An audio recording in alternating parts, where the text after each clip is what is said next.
shared on a screen or spoken tonight will be considered public information. I will ask anybody that is on the call that is not speaking to keep your phone on mute. This will help me to have clear meeting notes so I can hear everybody. This meeting will allow for public comment. The chairman will call on you or myself will call on you if you have a question, and I will now turn it over to Chairman Fisk.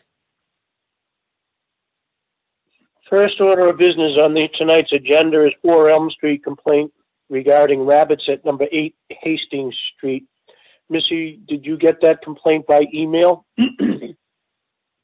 Yes, the complaint came in an email, and I had asked Animal Inspector Carbone to do an inspection. Could you read that email for us, please?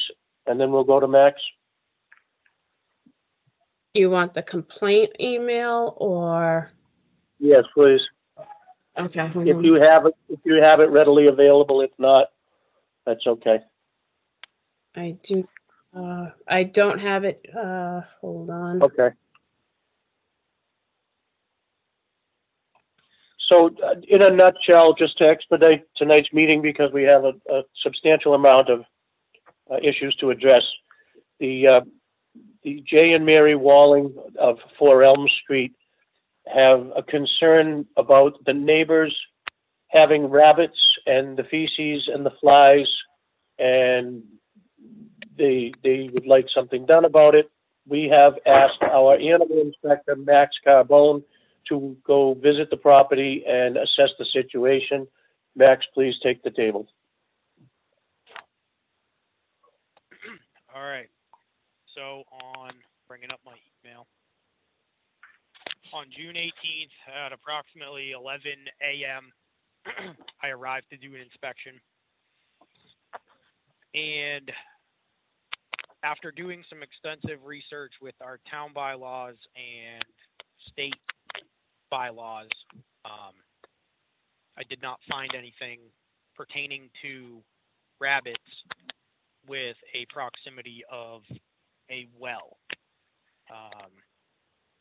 Upon inspection, everything that I encountered was adequate and typical of somebody who breeds and owns rabbits.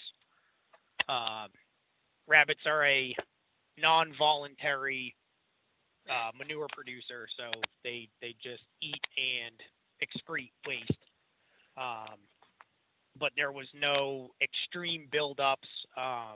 The manure that was under cages, that was outside, was indicative of a typical day in a rabbit's life.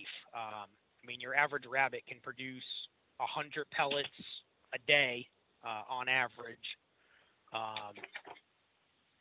Going to the property, I did not notice any extreme numbers of flies.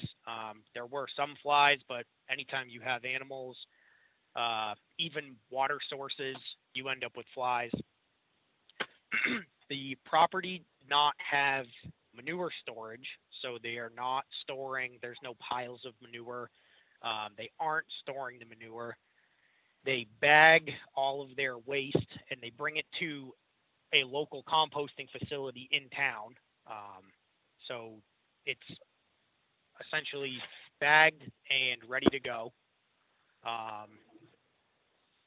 And going back to the bylaw, we do not have, I mean, I looked through the bylaw book twice and I checked online. I mean, I checked our bylaws online over and over again just to see if I was missing anything.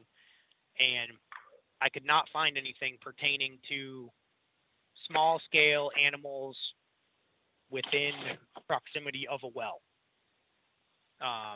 which led me to do a little bit of further investigation on the state end. I called Department of Public Health on that Friday and never got a return phone call. I can only assume that they're slammed with COVID concerns and dealing with that issue.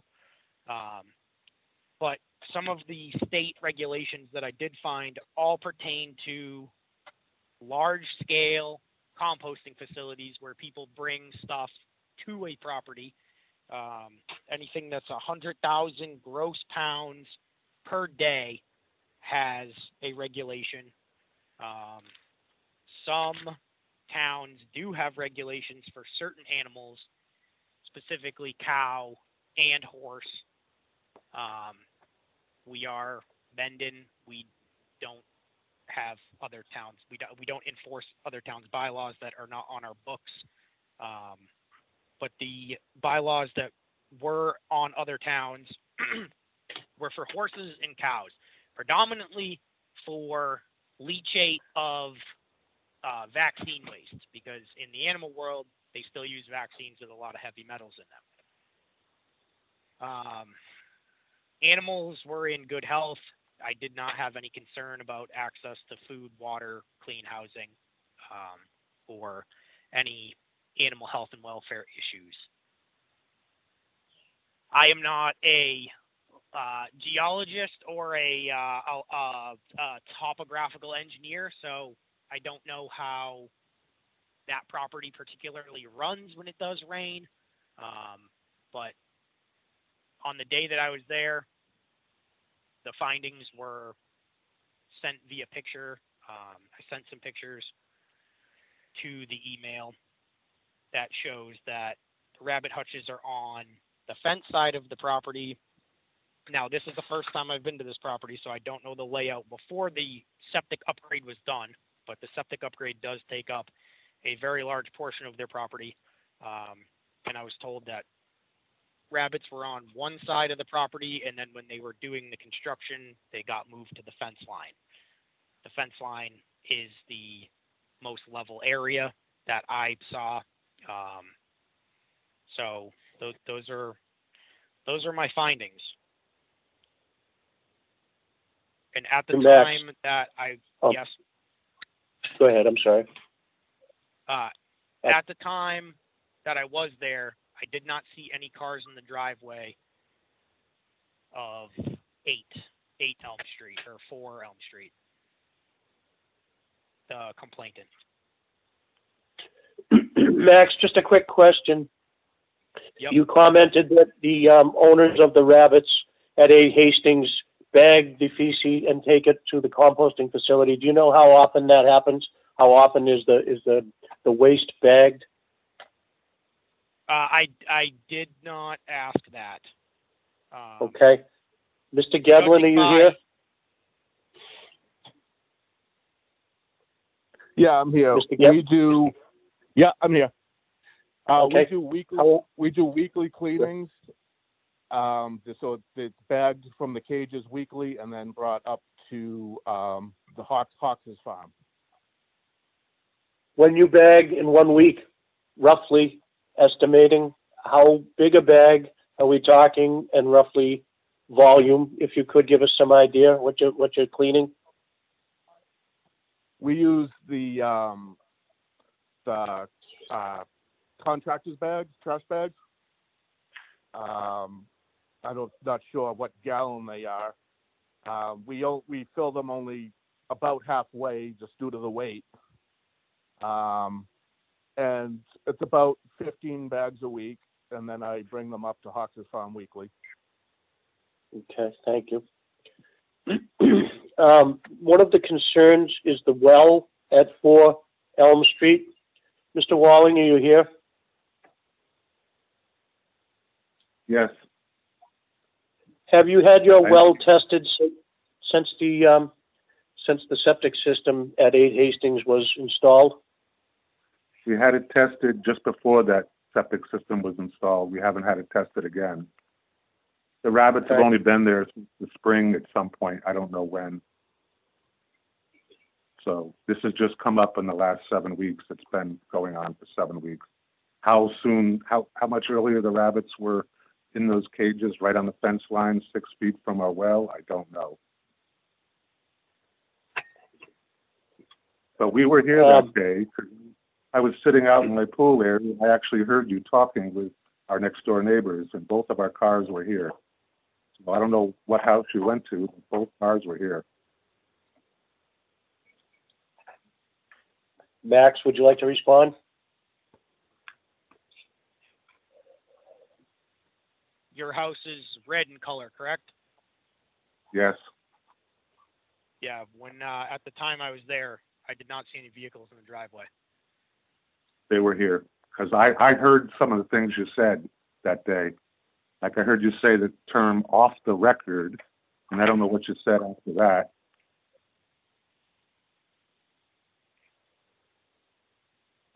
Max, did you go knock on the door at that time, by any chance? No, I did not. Okay. Tom Fickner, do you have any thoughts or concerns on this issue? Well, just a couple of questions. How many rabbits are we talking about that the neighbor maintains? There's 12. And I think, Max, you mentioned the housing. I'm just curious about the housing environment for the rabbits. Could you describe that a little bit? Or the owner possibly could describe it even?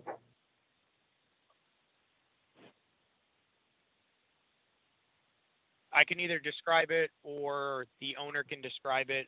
It doesn't matter to me. I have pictures in an email that show the rabbit hutches. So whoever wants it to be described can describe it. I have no problem describing it if you would like. So these hutches, I used to be a rabbit owner myself years ago. So these are hutches that are off the ground. They take it X number of feet on wooden legs of some kind. Is that correct? Yes. Yeah. Yep. On wooden legs, they have open wire bottom, a roof portion to get out of the weather, and then the exterior, or what I would consider the exterior portion of the caged area. In terms So of, they're off the ground. okay.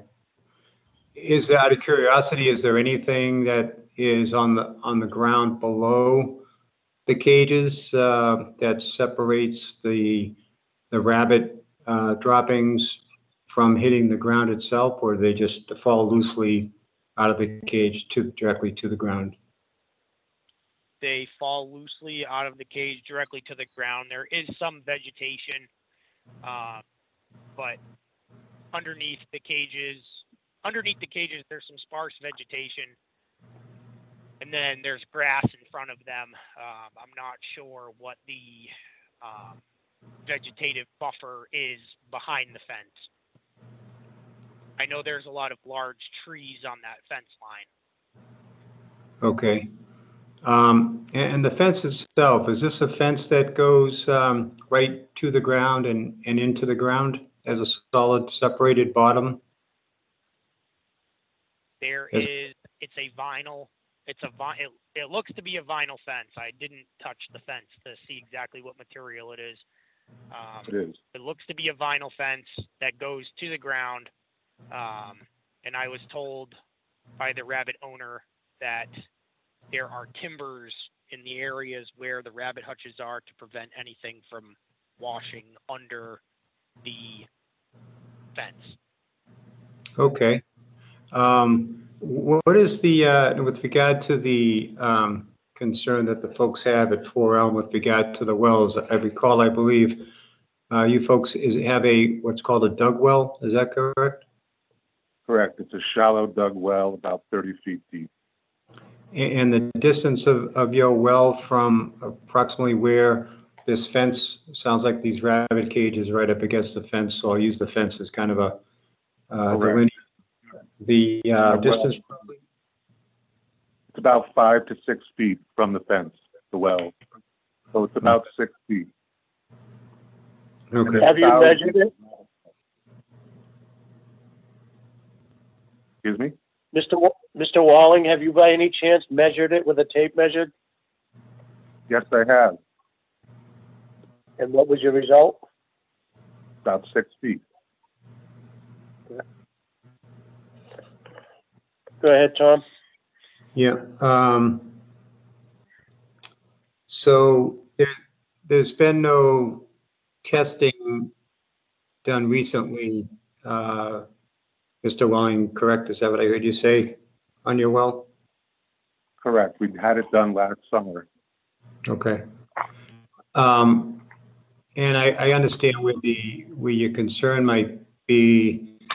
Are you seeing, is there anything visual that you're seeing on your side of the fence in terms of any kind of runoff from the other side of the fence? Or is this just a concern for fear of droppings containing soil, which ultimately could, I guess for lack of a better term, leach into your dug well? Correct. That's what my concern is that we had a lot of rain in the last couple of weeks, and my concern is that it's washing that into the ground right near our well. I don't know how long it takes to get down 30 feet. I have no idea how that works. The errant poop that might roll under the fence is not our concern. We really have no problem with rabbits or our neighbors. It's the accumulation of the rabbit feces and urine in that spot right next to our well is the main concern. Right, strictly from the standpoint you're concerned would be a leaching aspect, that the soil could potentially absorb a percentage of this material and then potentially get to where your well is positioned. Correct. Okay. Okay, I just wanted to get some background information around it as a whole. So I think those are my questions at the moment. Mr. Chairman, back to you. Just a couple of questions for Mr. Gedlin before I go to Vice Chair Greenberg. Mr. Gedlin, the rabbit cages where they are now, are they uphill from the neighbor's well? It's pretty much about a level grade. Level grade, okay. And when you constructed the septic system, the cages were on the other side of the yard for a while? That's correct. They were on the fence line of the neighbor at 6 Hastings, and that's where the leach field now is, so there was no room there anymore.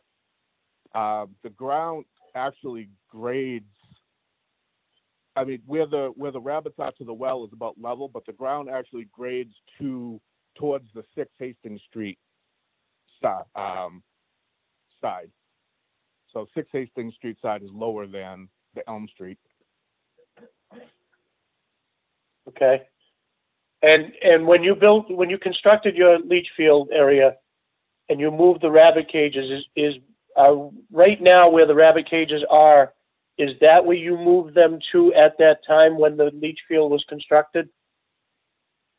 Yeah, when the leach field was under construction, they were put there. That's where they were put. Yes. Right here. Okay. Is there no other location on your property that would be conducive to satisfying all parties? Not really, because that leach field takes up pretty much the whole backyard. That's the only place where we have a level ground enough to put these cages. They're under the tree in the shade for the animals. I mean, the other thing, the only other place we could do in our backyard would be up on the leach field, which would be in the sun. That would not be good for the animals, and Max would have a concern with that, as we all would. Max would not like that. It's they're put in the safest location in the backyard. Okay. Not for us.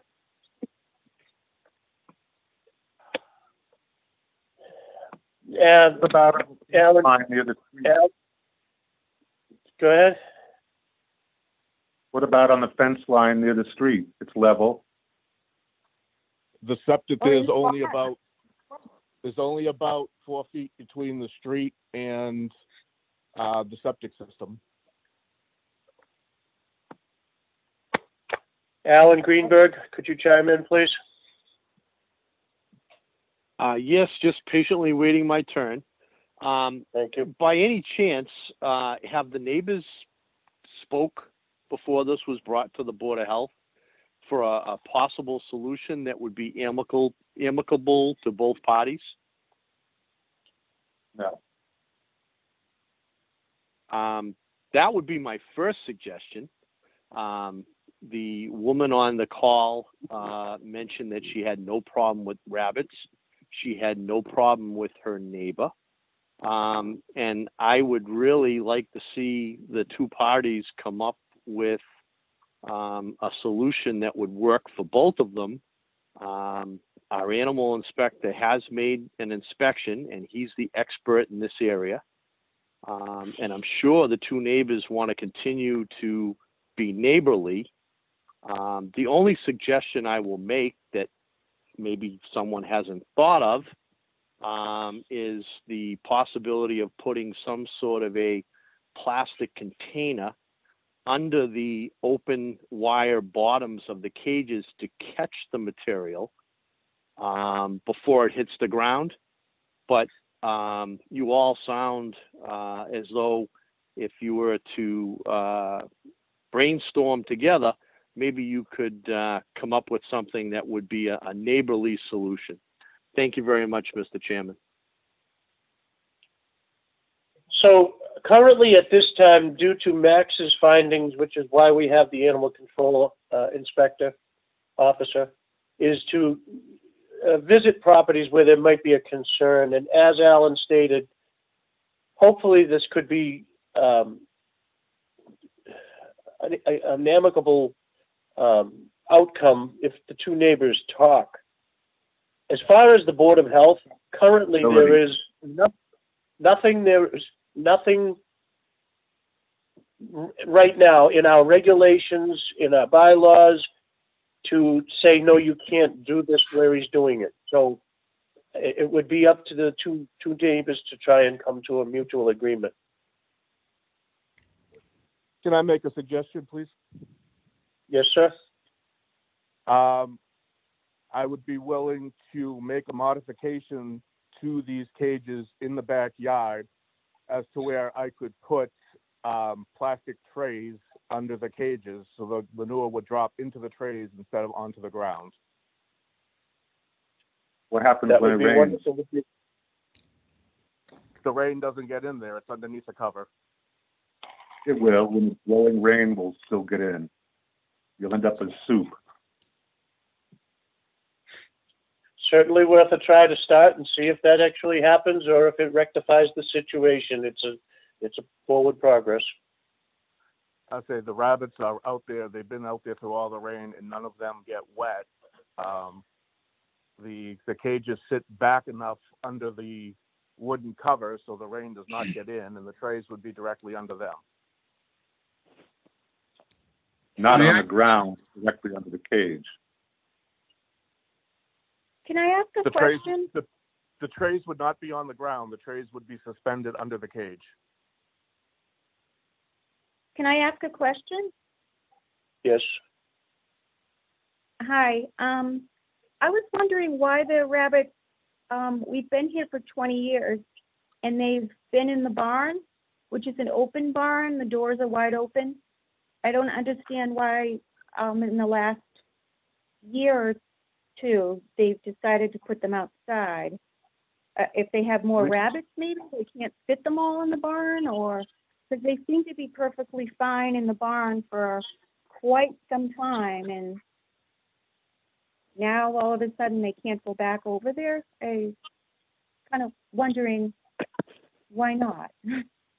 These cages have been outside for the last 10 years. They've been in different locations just because of different needs. We've had to move them.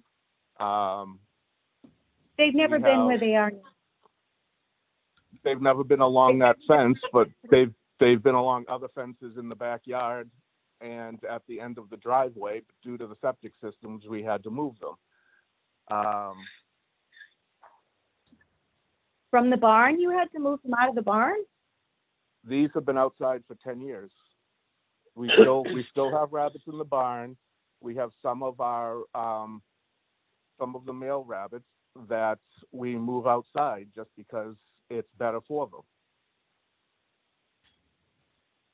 If I could, ladies and gentlemen, please, as far as the Board of Health issue, we feel, I think we're all in agreement that this is not a Board of Health issue. This is a neighborly dispute that I think that if you two families worked on it, you could come up with an answer. So we would like to move on with our meeting if we could, please, because we've come to the determination that it is not a Board of Health issue.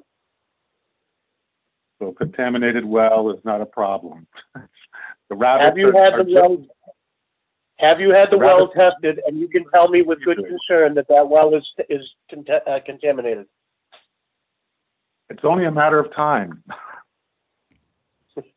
Did you actually look at the pictures and let us know? All the feces underneath there. May I speak? Good. Yes. Hello. My name is Larry Pearson, and I'm a resident of Millville, but I had been a resident of Mendon for over 65 years until I moved several years ago. I know Mr. Gabeline and his family. They've had rabbits there as long as they've moved to Mendon, over 40 years. They used to show them. I don't know if they still do. They were very active in 4-H and showed them at the Mendon Country Fair. I was the animal inspector for Mendon for nearly 20 years. I never had a complaint. I never had an issue over there at all. And I'm a little concerned about this situation now surfacing. Mendon also has a right to farm law. And although this is not a farm, it is an agricultural or animal enterprise. And I'm very concerned if there's a promulgation of issues here, this may jeopardize the whole right to farm issue in Mendon. And so I wanted to just pass that on to the board. Thank you very much, Larry. Andy, Tom Fichter has his hand up to ask a question. Thank you, Missy. Tom? Well, not so much a question, but just kind of an added commentary with just respect to the board. So I think to the folks who are at 4 Elm Street, I understand your view where you're concerned about the possibility of contamination to your well. What just hasn't been demonstrated is that it has been contaminated. So I have to wait till it's contaminated. What I'm saying is that naturally, of course, the Board of Health would have a concern for contamination or potential contamination. Someone had mentioned earlier in the conversation about some sort of timbers or something that had been put into the ground as kind of a backstop, I guess, into the earth to kind of help create an added separation. Did I hear that correctly? No. Yes, that's correct. Okay. Is somebody in dispute with that statement? Yes, because it doesn't matter if those timbers are there, which they aren't behind all the cages anyway. They're mostly toward the front, but not behind the cages. My concern is that the sewage from the rabbit pellets is going to soak into the ground, not roll under the fence. Yes, yeah. Yep, the leaching aspect of it getting into soil and continuing through the soil and potentially affecting your well. Yeah. It goes down and down. Last year we already had a 53-foot septic system from our well. We had to deal with that. And now the septic system now. And as I understand, there's been no ill effect to your well with respect to that new septic system that was put in. Is that correct? As far as I know, no. Would you have any desire to want to get more recent tests done on your well just to have an additional baseline? I could get the well tested right now and it'll be fine. But in 2 months, it could be contaminated and we could be drinking it by next spring. You know what I'm saying? As long as you can have a test done every month at a cost of $240, because that's what it cost us last time. Oh, understood. Yeah, it's not exactly inexpensive to do it.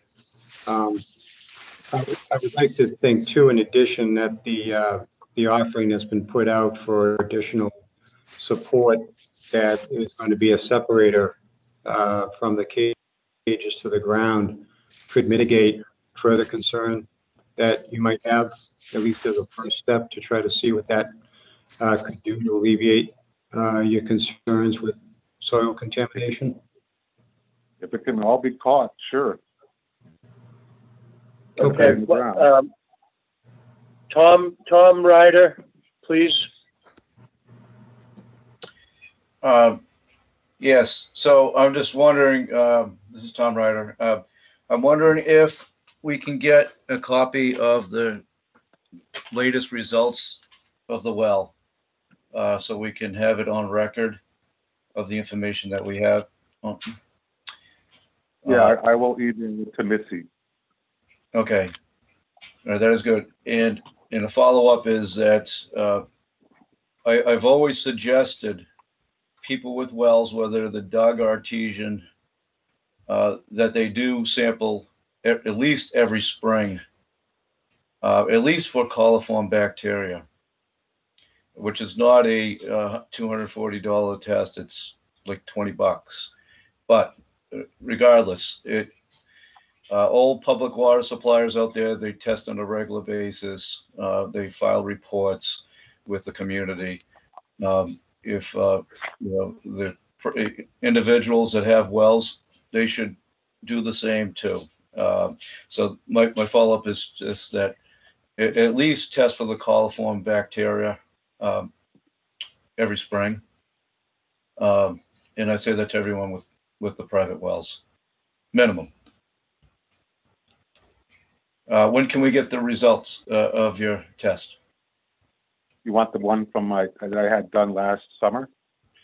All of them are fine. So any ones you can come up with, at least Okay. we have it on file. Okay. And Mr. Gablin, I'm sorry if I mispronounced your name. If you could install those catch trays as we discussed, hopefully this will help to alleviate any concerns. And Yeah, I wish I you will both do that. luck, and hopefully we can make this, make everybody happy with this, please. Thank you very much for your time. Thank you. Thank you. Mr. Capone, are you present? I am. Excuse me, yes, I am. Hi, welcome to our meeting. Thank you. Could you please give us a brief description of your concerns with what's going on at your property at 56 Blackstone, please? Yes, I've been here about 4 years, and I've noticed an odor occasionally, and wasn't too concerned, but this spring and this summer, it's been really bad, and we've been having some, it appears to be cooking oil coming out of the asphalt, the cracks in the asphalt, which is real concerning. And it doesn't appear to be a motor oil or fuel oil. It seems like it's cooking oil, and I actually knelt down and smelled it. It smelled like sewage. So I was really concerned about it. I did some sampling on Sunday, I believe it was Sunday afternoon, and then we took them off. My friend Larry took them off to a lab, and the test results came back today. I got them just, like around 5 o'clock, and they said the well was okay, and there was no of all those things that you guys mentioned. There was none of that, and the stream, it was a very small sample, and that came back clean too, no sewage in it. I did it late in the day. I am going to do some more testing early in the morning, and that's when the smell's the worst, and see. But so far, the well is clean, which I'm very, very relieved, very happy about. I'm excited that it's not, I thought the well could have been contaminated because the stream that smells like sewage is like 20 feet away from the well. 30 feet away from the well. Granted, it's an artesian well, but I still worry, you know. But right now, I feel a lot better from those test results. It's a huge load off my shoulders. And I really appreciate you guys coming out, and you guys are awesome. I really appreciate the work you guys did. And I think I'm going to send some more samples off to the lab probably Friday, and I'll see what their test results are. But I'm still really concerned with that grease. I don't know where that cooking grease comes from. It's really strange. Never seen that since I've been here. It's sort of bizarre. But I did manage to get some decent samples of that, and will be tested as well. It's really hard. You got to use like a squeegee to get it, pick it up, because it's only like a very, very thin film on the ground. But I will get that tested. So as far as my well, it's clean. I'm so happy about that. But anyways, I think that's about it, guys. I really don't want to waste a lot of your time. I know you're running behind schedule already. But I really appreciate what you guys do. It's awesome. Thank you for your help. I really appreciate it. Both Toms were awesome. Just very, very helpful. That's great. Great news. That's great news. I'm very happy for you, and I'm glad you got them tested, both the well and the stream. And appreciate you coming in. And if you have any other concerns, you know where we are if we can be of assistance. Yeah, I'll keep Tom posted on the other testing that we're going to have done Friday. And I'll keep my fingers crossed. But thank you very much. I appreciate it, guys. Right. Thank you, sir. Yeah, you have a good night, and I know you guys have a big agenda. Thank you. Thanks a lot. You. All right. Good night. Thank you. Andy, I don't know if it's worth it, but Tom had his hand up, and so did Tom. Both Toms had their hands up. Sorry about that. I think he's gone. Yeah, no, I was just going to ask if you could send those results over too. If you know, I guess it's up to him to share it with us, but it becomes a public record as soon as he sends them in. But at least it's a good background information. A lot of that I was noticing.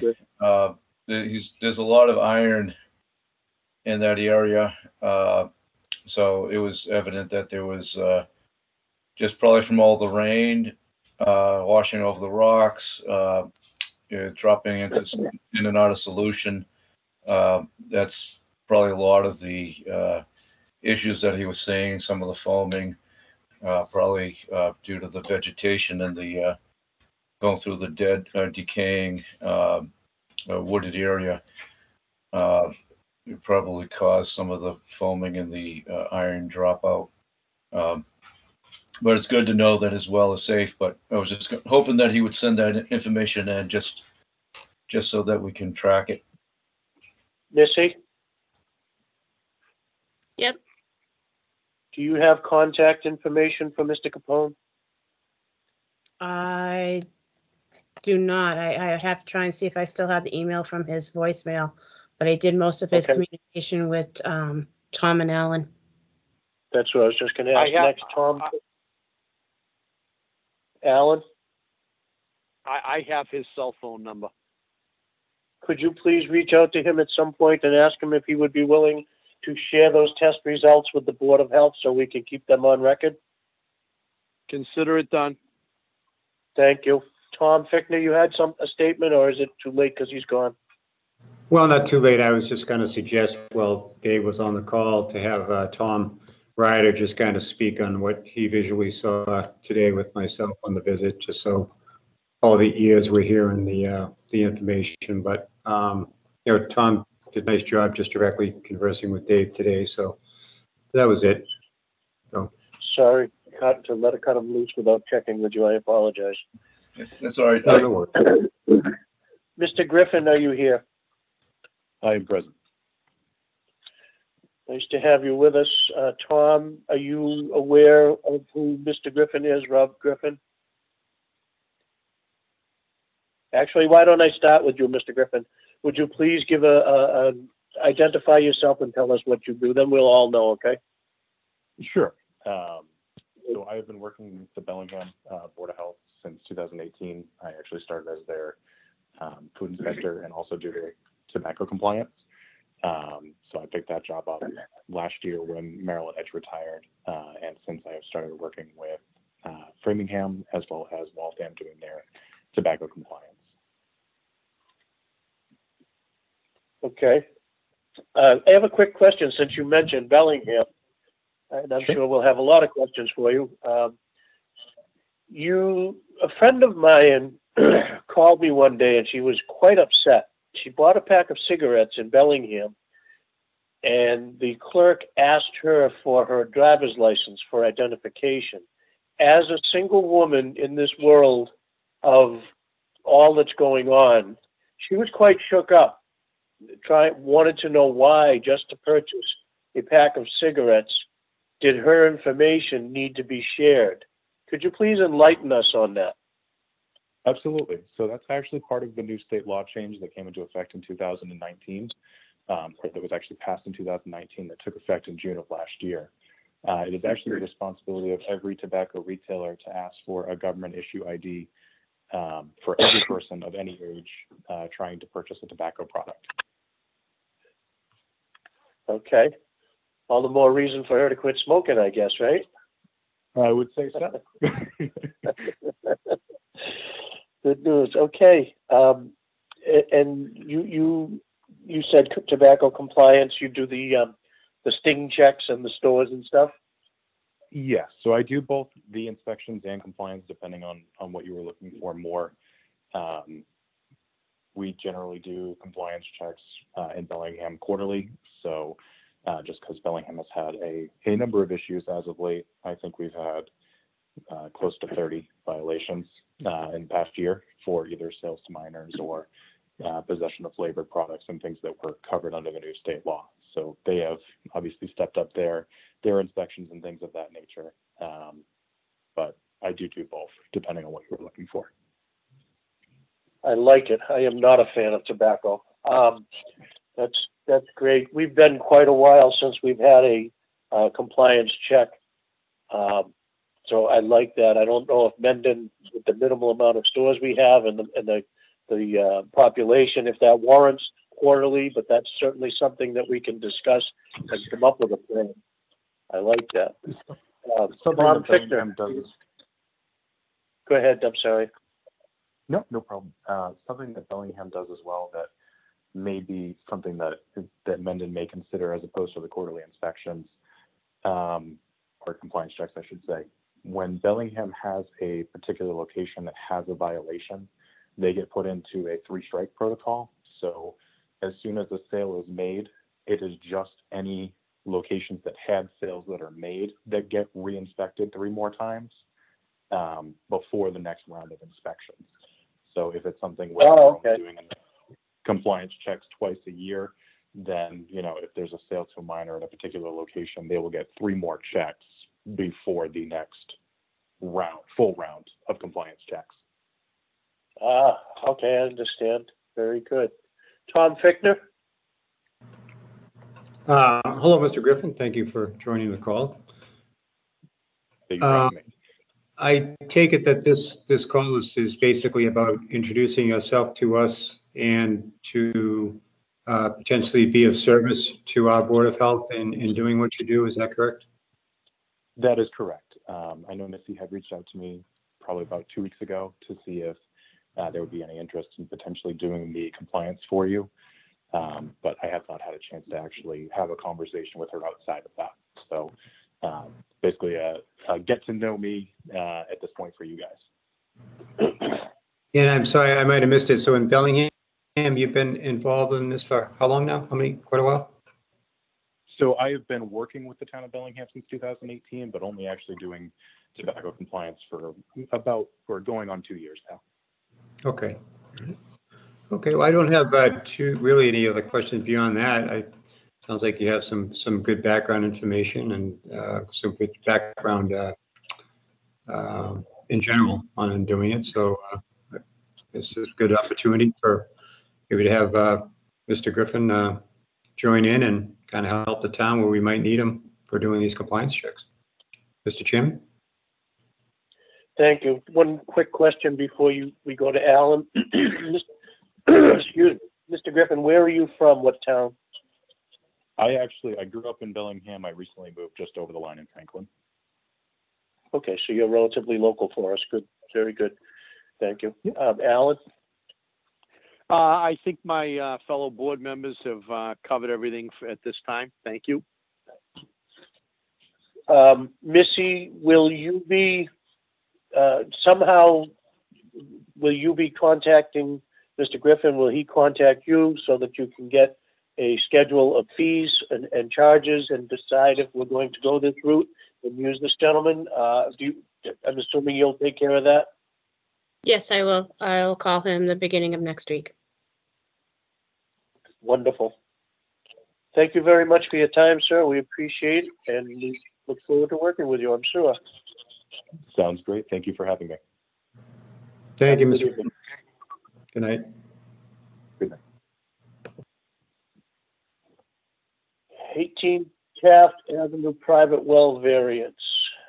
Is this Fred? Yes, it is. Hello, Good evening. everybody. Welcome. Thanks. Hello, Fred. Hello. This 18 Taft Ave, we came into you folks last spring, spring of 2020, and we got this plan approved.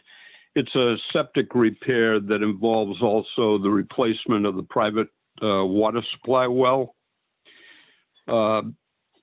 So before the septic system excavation is begun, you can see their existing well is right out front next to the septic tank that's going to be installed for the system.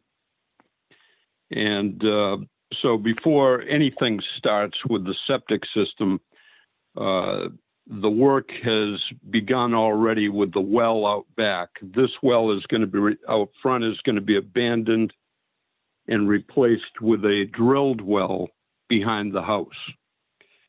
On the original plan, and I'm hoping you have the new plan that I brought to the board. We originally had this well 10 feet off the rear property line.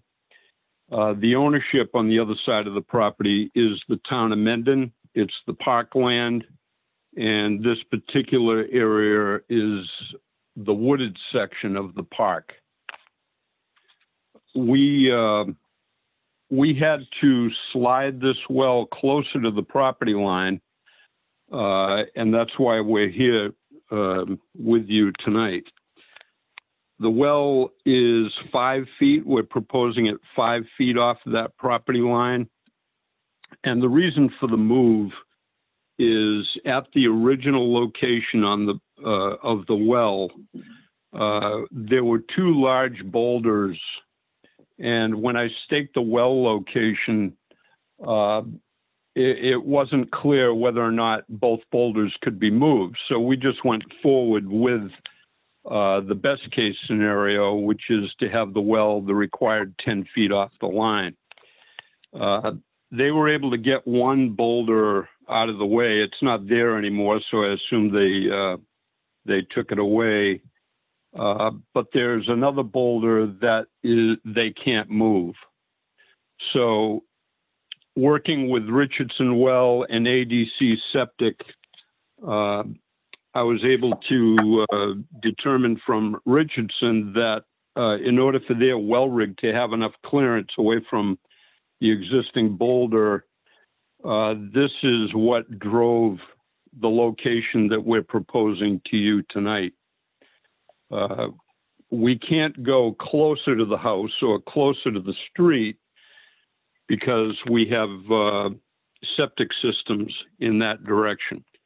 And we had originally, with this plan, gotten a local upgrade to allow the well to be 63 feet off of the new septic out front.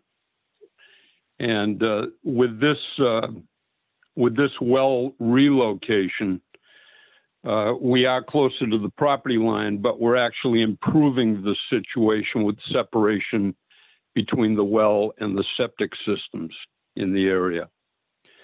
So we're asking for approval for this proposed well because we really have no better alternative than what we're showing you.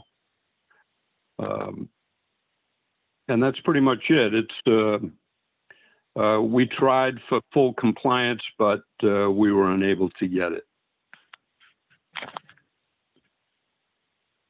Thank you, Fred. I'm familiar with the property, and I agree with you that I can see by your numbers that it did make it better for the two neighboring wells, and actually with the subject property well, gave it more distance. 5 feet is not crazy, and there is room for the well rig in there. Tom Ryder, do you have any concerns or considerations or questions? I don't. I spoke briefly to Fred the other day on this. It sounds like he's making it better. And you're in agreement that this is a good thing? Yes. Tom Pickford? No particular questions. In this case here, I would be deferring to Tom Ryder's viewpoint on it. It sounds like Tom's on board, so that works for me. And thank you, Fred, for your due diligence and helping to make it the best we can make it. All right. Alan? You're welcome. Alan Greenberg? All good here. Thank you. Alan, while I have you, could you make a motion, please? Yes, I'll make a motion to accept the well 5 feet off the property line for subject property 18 Taft Ave. I'll second the motion. Andy, I have one question on the plan that Fred has submitted. He also talks about an overhang for 12 feet. Is that also included in the motion? I'm not seeing, and I haven't heard any conversation about it. Overhang 12 feet where, what? On the plan that I have, it says local variances requested, Town of Mendon, private well regulation, 5.2, well location requirement, separation distance between drinking water supply and dwelling/overhang, 12 feet is requested. Then it says separation distance between drinking water supply well and property line, 5 feet requested. I just need clarification for your motions. Okay, I don't see any of that. That's news to me. I don't know where that is. Fred, could you describe? Yeah, I can address that.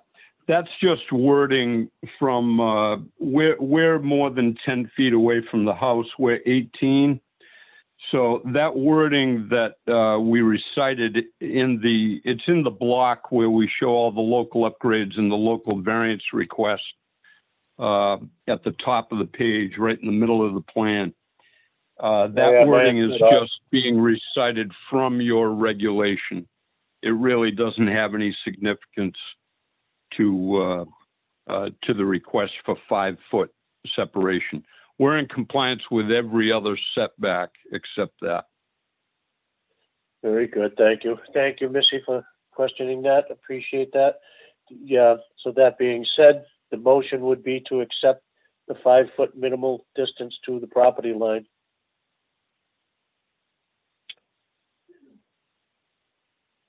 Okay, Missy? Yep, all set. Thank you. Thank you, Fred. All right. Okay, thank you. Good night, everybody. Thank you, Fred. Good night.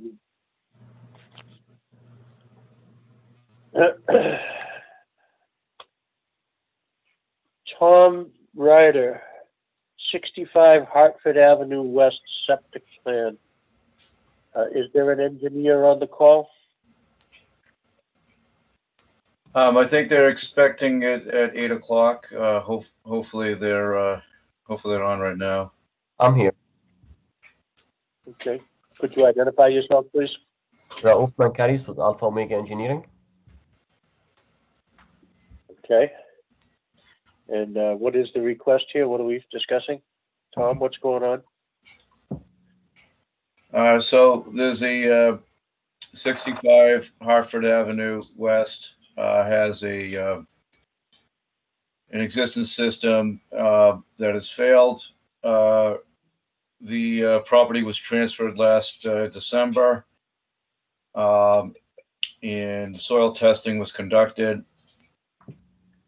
Soils were tough. The well locations the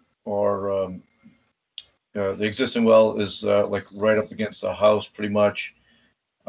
Any repairs would be within 50 feet. So the engineer is proposing. He's already gone through conservation on this, proposing a system in the backyard and relocating the well so that it's at least 50 feet away. After some discussions, the engineer is proposing some sort of secondary treatment, some active treatment, which is to help nitrify, lower the BOD, and before discharge to I believe it's a Caltech unit or infiltrator. I think, but they're chambers. The applicant is looking for is a 25-foot offset to the border and vegetated wetland, a little bit more than 50 feet to the well, 2 feet of naturally occurring impervious material, and offset to house foundations. So he's really tucking it in and maximizing the system as much as he can. He's going to maintain a 4-foot offset to groundwater. It slopes off back there. It was high groundwater, but if he fills it in, puts a little small retaining wall, they can accommodate the 4-foot offset. Ralph, do you want to take it away? I pretty much summarized. I believe you very much. Said everything. I'm waiting for the board. Board, if they have any question for me. Is the house currently occupied? No. No. Okay. Tom, Fichtner, do you have any questions? Well, currently, what is Concom's position with what has been proposed to them for this installation? Yeah, Concom was okay with the leach field. They just wanted to add more shrubs around between the septic grading and the wetland, and also details for the retaining walls. Basically, that's all they requested from me. Okay. And Tom, you're good with the different variables of the various requests for offsets in terms of what they're going to try to accomplish there? Tom Ryder? Yes, he's really maximized out. This is a very difficult lot. And I think this is kind of like one of the first active treatment systems that we're seeing. It's fairly newly approved from the DEP, probably over the last 5 years. And it's pretty much, it's an aeration system that's installed in the secondary chamber of the septic tank. And it includes like a bio brush. So it's acting as a treatment system. The Conservation Commission pretty much approved it with minimal changes, vegetation, and probably just locate where the wetlands are. There's really it's a tough site, and they're going to have to move the well. So I think they're looking for a variance for the well as well, as far as location offset to the. I'm not sure of the property line, but definitely the drain. Okay, well, thank you. Mr. Chairman, back to you. Tom Ryder, did you by any chance verify what I had suggested to you about the distance from a stormwater drain to a septic system? I'm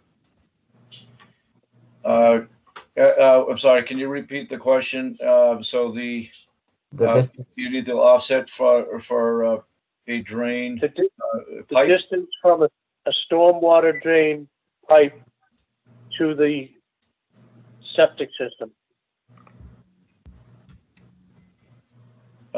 It's for a pipe, it's 10 feet, but I think for a discharge,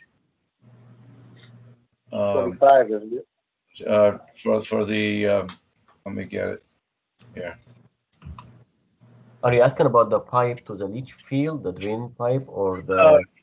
Yeah, so open surface or subsurface drains. So anything that intercepts ground, high groundwater would be 25 feet, but other open, Yeah, it's it would be 10 feet.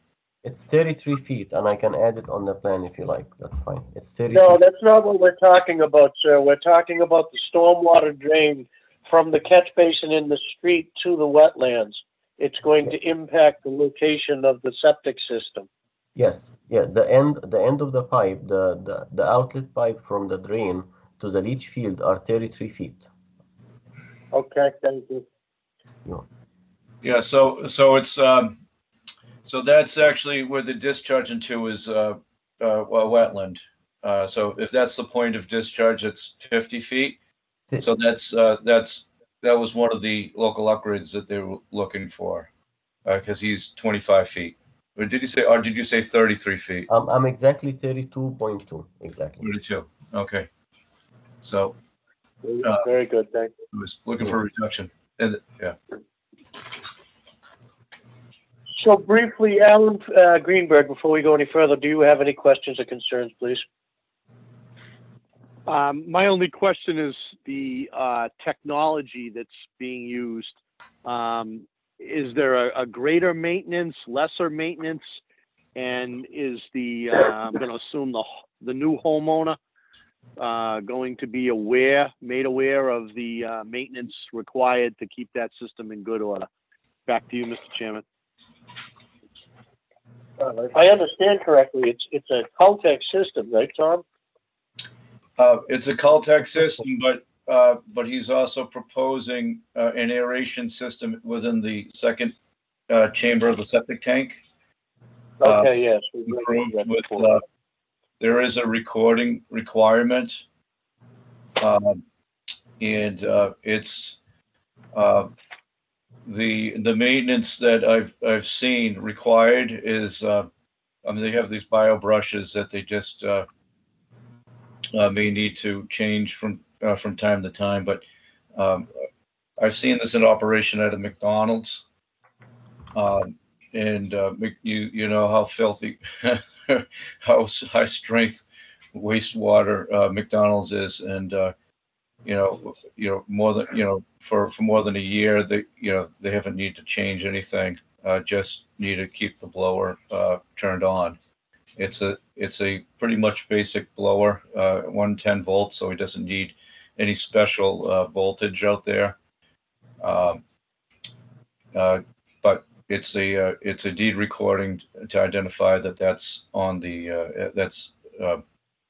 that the property has one. So in answer to your question, Alan, I would assume, judging by what Tom Ryder just stated, that yes, they would be brought to their attention that there is a maintenance factor to this. That's what I got out of it. Thank you very much. I appreciate it. Thank you, Alan. All right, so just to summarize, what are we looking for changes on this septic design, the variances? Local upgrades, less than 50 feet to border and vegetated wetland, 2 feet of naturally occurring pervious material, offset to house foundation, Ralph, can you help me with this? And also the well to the property line Yeah. to be 9 feet instead of 10, and also tank to property line to be 5.8 feet instead of 10.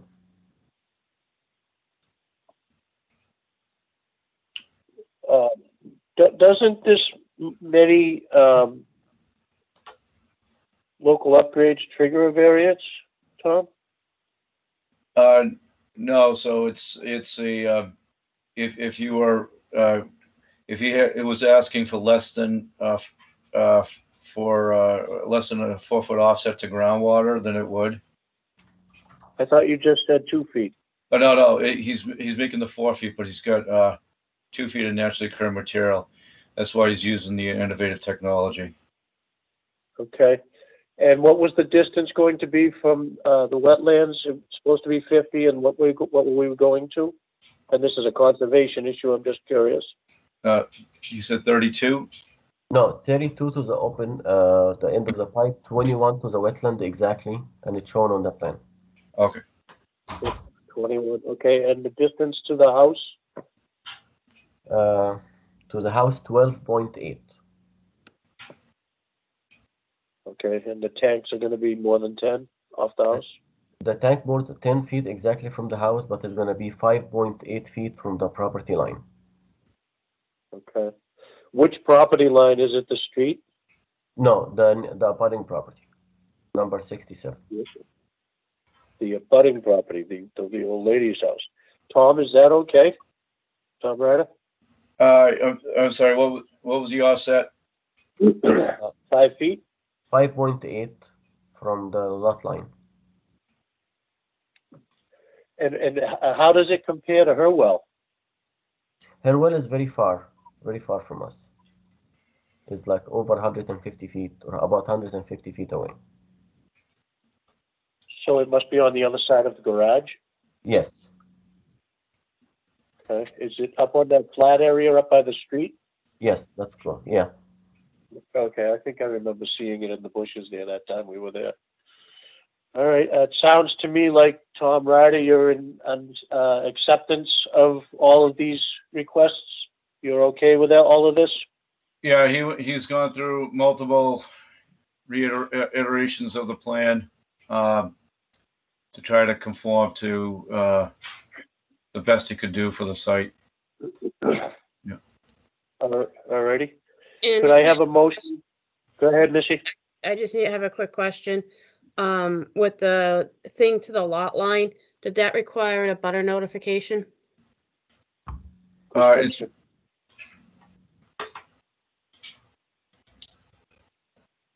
Tom Ryder. Hold on, I'm trying to open up the plan. And my other question is this designed for, this can only be a 2-bedroom home, or can they, in the future, when we're all gone, can they turn this into a 3-bedroom house, or does this require a deed restriction for it? Will require a That's deed all. restriction. Yeah, so this is because of local upgrades, this will be a 2-bedroom. They can't upgrade. It can't increase the design flow. So will it be a local, what Missy just said, a deed restriction? We could require them to add the deed restriction. Okay. I don't think that's a bad idea.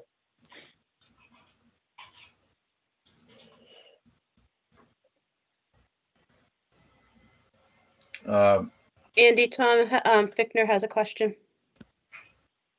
Go ahead, Tom Fickner. Well, just wanted to verify with all these upgrades that we're approving, have all of these been detailed from Tom Ryder in a document to Missy yet, or is that forthcoming, out of curiosity?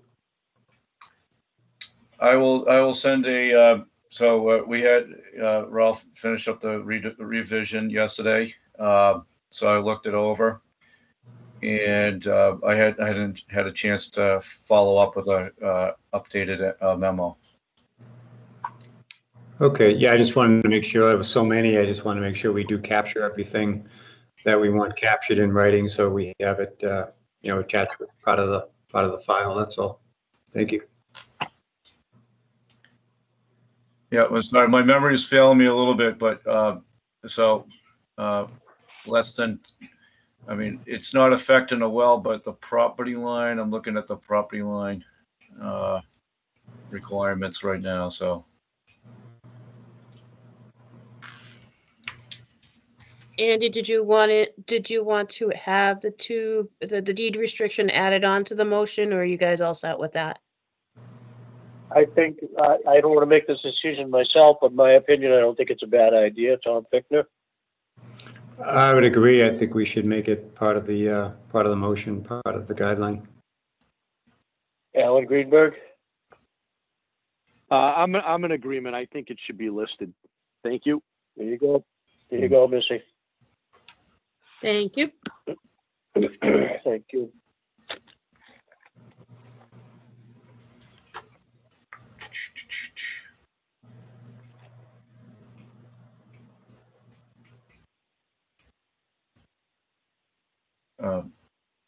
Okay, so upgrade approval, which is setback from a property lines or private well needs to be provided to the abutter. I can move the tank closer to the house and have the upgrade to the house instead of the property line. It's only like 4 feet closer, if that's okay with the board. So personally, I don't think she would mind, but we need to follow the code. So if you can move that. Yeah, that's an easy thing. I can just move it actually and send you a revised plan like in a few minutes. And then that would require another request for minimum distance to the building? Yes. Okay. So how many do we have here total? Will be 5. Okay. Well, it sounds like you're working very hard to make this work, and Tom sees that, and he's commented on that you're working very hard, and I think that all that I've heard this evening, if I could have a motion from someone, it would be 6 in total because we're going to include the need for a deed restriction. So let's see if Tom or Alan can remember all the changes. Yeah, we can incorporate the deed restriction to, because he's got a deed restriction deed notice anyways for the IA system. Just we can put it on one document. Yeah. Okay. We can I was just looking for a motion from Tom or Alan.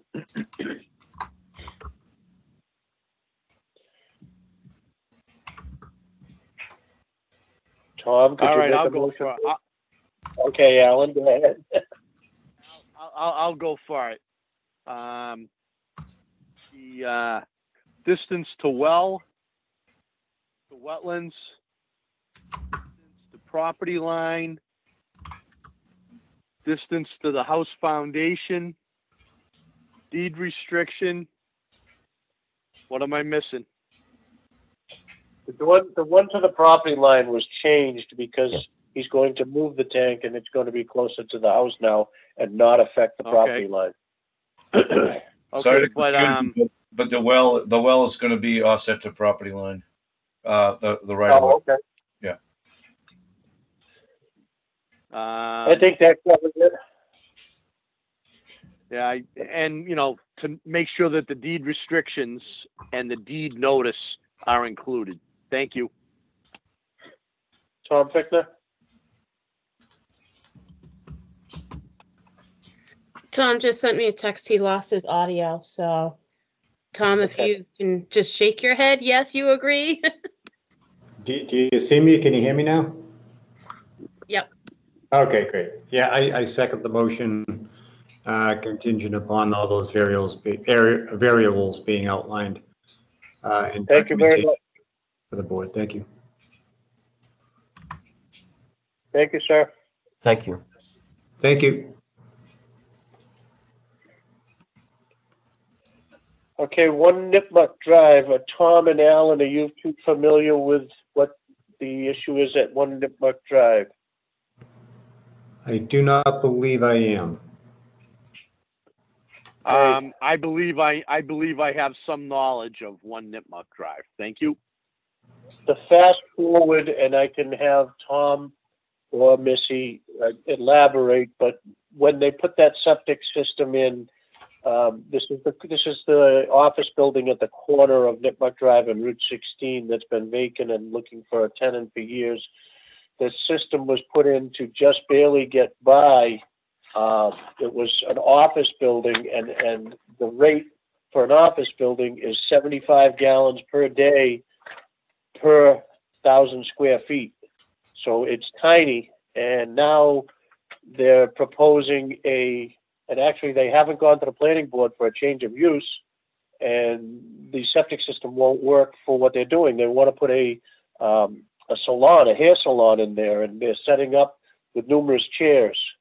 Do you have a copy of the letter that Tom Ryder has constructed for Jason LLC? Do both of you have this letter? I probably do. Missy probably emailed it. I just haven't caught up with my emails yet. When you mentioned the salon and the chairs, it did ring a bell. Missy reviewed this with me a couple of days ago. So I now have familiarity in my brain. Alan, do you have the letter? If I haven't reviewed it, but I also have some knowledge from a conversation with Missy as to what the proposal is for that building going forward. Thank you. Okay, so before we go too much further, I just want to say that I think that it's of the utmost importance that this letter gets out ASAP. We cannot drag our feet on this one because they are working there every day. There's numerous pickups and vans working construction inside the building. They're making plans to do this. So we need to know, I feel that we should let them know as soon as possible that, okay, hold on, you got to make some changes here. If you'd like, I will read Tom Ryder's letter, or just let me know if you have it so I don't have to do that.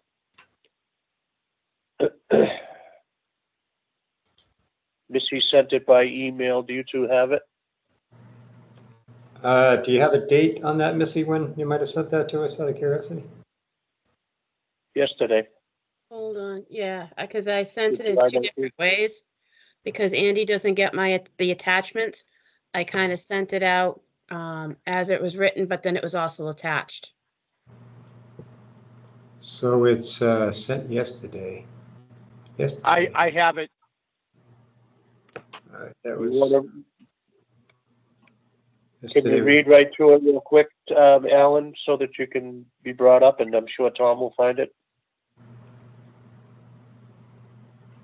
I'm pulling it up right now. Okay. While we're waiting for you guys to look at that email, Tom Ryder, could you chime in on this issue, please? Yes. Hold on, I want to make sure you can hear me, right? Okay, good. Yeah. My computer was freezing up a little bit. I didn't know if I was unmuted or not. So, the system was approved a few years ago. Went through ZBA for an office. They really tucked the system in. I mean, it's pretty small. I mean, the minimum size for office is 200 gallons per day. They designed it for 210. It's constructed as about 220 gallons per day, so it's kind of minimal. It's a small lot and has a private well on the property. So at the same point is they pretty much maximize the loading amount for the site as well. So it's not like even if they had room to put more septic leach area, they still trigger the nitrogen loading requirements.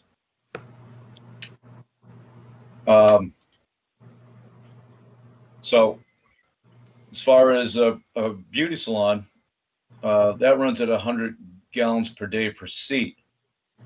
And it looks like they have about 10 seats. And then, it's, or more. So, it could be up to 1,000 gallons a day for design flow. So the system is not designed to accommodate anything more than one. What did I say? I sent an email to 2 chairs. It probably can accommodate 2 chairs and 270 square feet of office space, or a combination. So, what they're proposing, according to the picture, I mean, I think Missy only got a picture of the concept plan. So what they're proposing is, looks like it's, the design flow is going to be far greater than what the site can accommodate. Also, if in fact this does take place, it could trigger the well becoming a, what do you call it, Tom? A public water supply. Yeah, CWC, CWS. Yeah, so if they can show that consistently, there's going to be more than 26 people, other than just office personnel. Like if it could create a transient non-community water supply. That would be up for the DEP to enforce. I mean, but they always ask for our help in locating these. So they may or may not say this. They may say it is triggered. I don't know what their policy is now, but it could possibly be triggered. As a, yeah. Go ahead. Tom, it's Missy. You had asked me a question about what, if you were missing anything. Everything I gave you is what Gail had from the planning board. Any rulings or anything that she had, I sent off to you. So I would just recommend that when we CC people, you have the building inspector, but you might want to consider CCing ZBA and planning. It might just be one or the other, but the more people that we notify, the better off we, just covering ourselves. That's all. Thanks.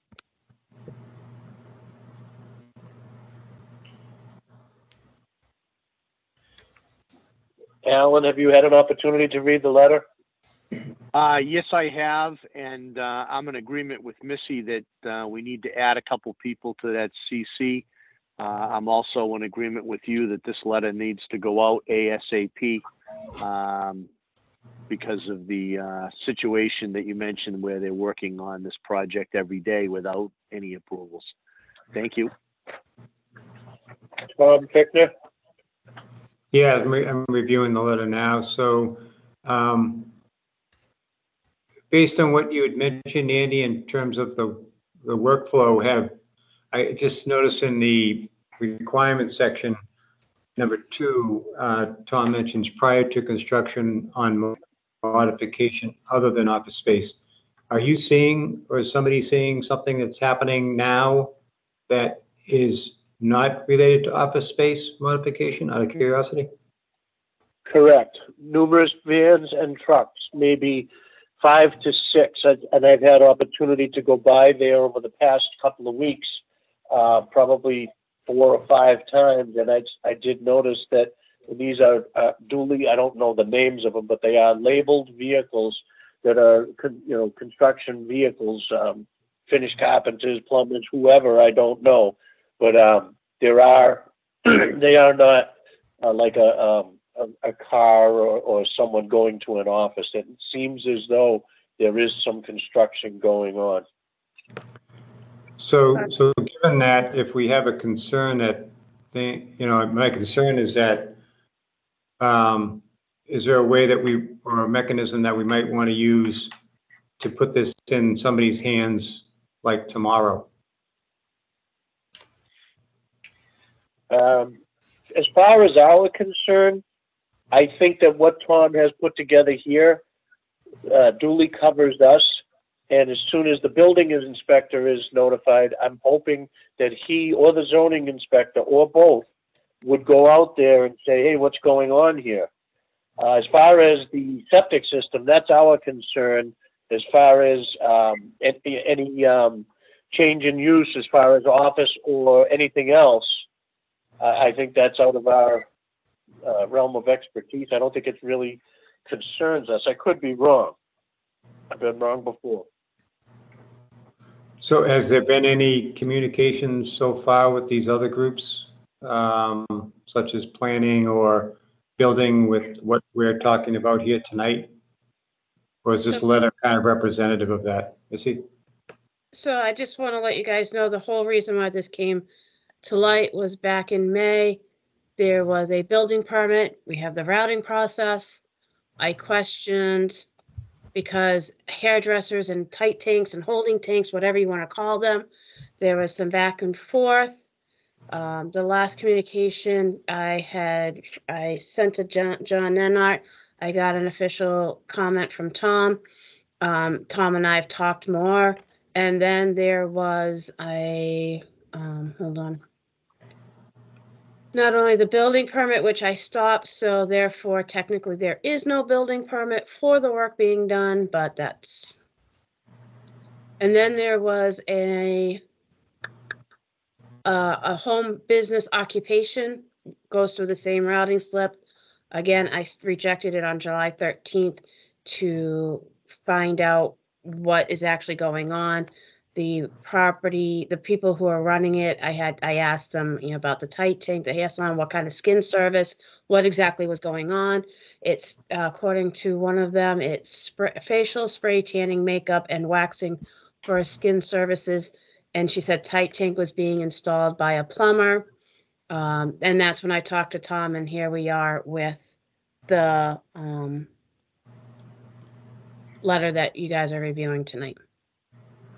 So, Missy, who is these as far as a salon? Aside from the things that you just mentioned, do we? Excuse me. Does the preliminary plan show actual seats where there is going to be hairdressers? Yes. Do they talk about that? They do. Okay, good. It does show. It's not very clear. I think I showed it to Tom Fickner the other day. It's not very clear, but you can see a number of seats. Okay. Alan, do you have any questions or concerns? They're installing a site tank. They're installing a tight tank without a plan. No, what's going on? I'm sorry, Andy. What's going on is that they're replumbing. According to DEP's, they can't discharge salon waste from sinks to the septic system, so they need a storage tank. A plumber can do it. All they need to do is a certifying statement that it's done, and an as-built plan, and they submit that. So it's a pretty simple permit process. Although my opinion is that if they're doing a modification to the septic system, they need to inform the Board of Health and provide the Board of Health with all the information as well. Okay, I guess tight tank, I automatically think storage. I understand this is more like a grease trap type situation, but still, unless we approve it, how can they be installing it? Back to you, Mr. Chairman, or Tom Ryder. Thank you. So, Alan, that's exactly, you can do it under a plumber's license. We installed the 7,000 gallons grease trap over at the Crystal Room under the plumber's license without the need for a drain layers license for the sewer. So that is okay, common. Okay, thank you. Okay. Well, yeah. So, this one's not supposed to go to the leach area. It's supposed to be a holding tank that's pumped and treated at another site, off-site.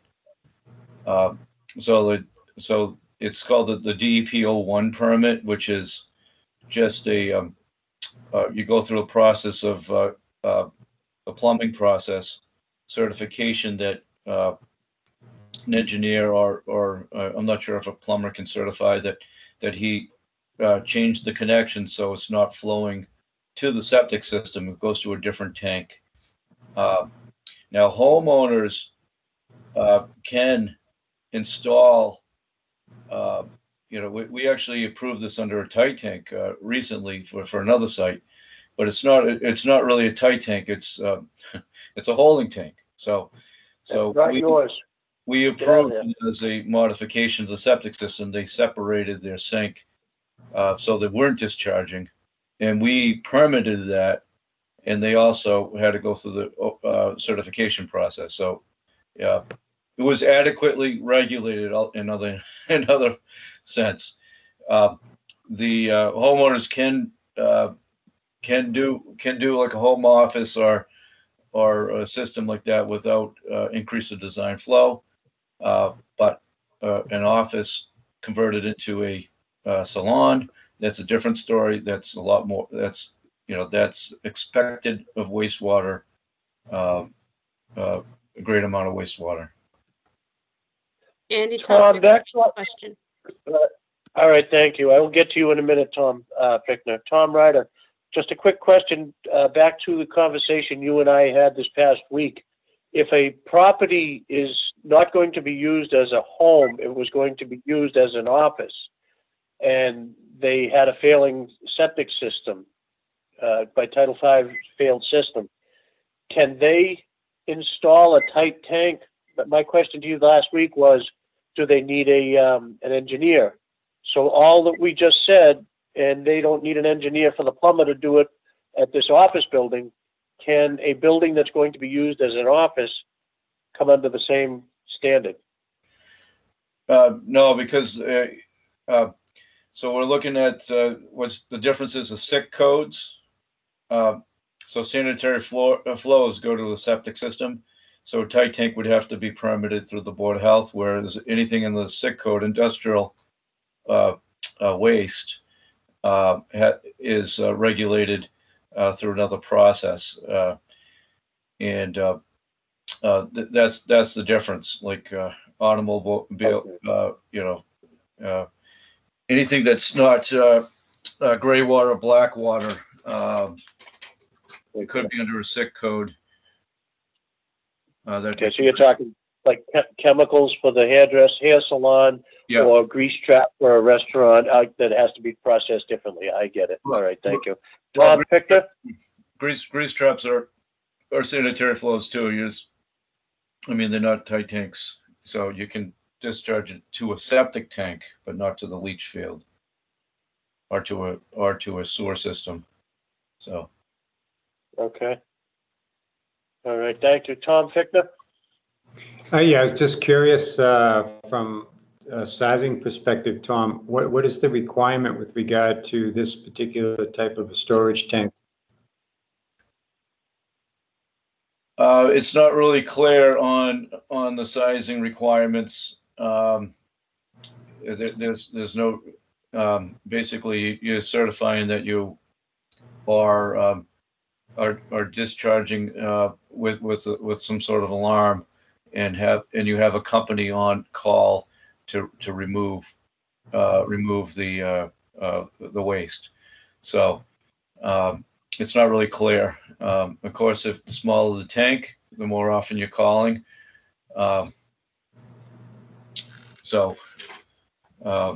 There's not. Oh, sorry. I was going to ask if there's no requirement inspection-wise in this process?